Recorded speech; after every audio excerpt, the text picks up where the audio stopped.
You're a bit of a leader at all the clubs you went to. Was there ever a point in any part of your career where you sort of maybe didn't have the discipline that you look back with hindsight that you think you should have had? I've always said, and I said, at Sheff Weds, I went into Sheff Weds at captain after I left Cardiff, and I learned more then about what the dynamics in the dressing room than at any of my other clubs.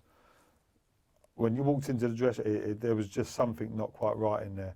I mean, there was a couple of players that were at the club but didn't want to be at the club, you know, and that they're trying to get them off, but they're on big wages and couldn't get them out of there, and they just disrupted the dynamics within the team. And if I knew now what I knew then, I definitely would have tried a little bit harder to change it around. But you learn from the mistakes, and we ended up getting relegated, not because we were the worst side, but because the players we had in there, we should be definitely have achieved something at the football club. But there was something, there was a dynamic in the dressing room that wasn't right, and in the end it cost us relegation. Straight away, he said it only takes like one person to not be happy, and they might not even be like a troublemaker. They might just be not enjoying it and not staying there. So they come into training every day, they're moaning to their mate, and he's not happy because he's done like the manager, and then it can spread very quick. Yeah.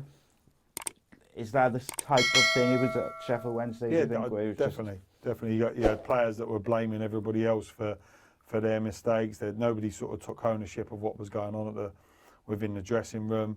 You know, little cliques where you'd have your little mates. Well, I'm doing all right, my mate's doing all right, and didn't really worry about what else was going on in the team. And as captain, I didn't see it there at the time. And like as I said, if it was me now, I definitely would have changed it up. Dave, obviously, when I was at Cardiff, I'd get into training at sort of 8:30 in the morning, and Dave Jones would be in there, and we'd sit there and have a coffee and have a breakfast, touch of breakfast together before anybody. And one of the best bits of advice, and I'd obviously take it into my managerial career as that develops, was he said, "Get rid of the crap before they get rid of you, Percy." And ultimately that's what it is.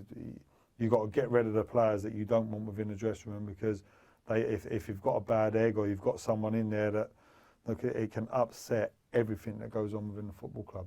It's spread quick. Huge. Yeah, it's massive. So if there's one bit of advice Dave Jones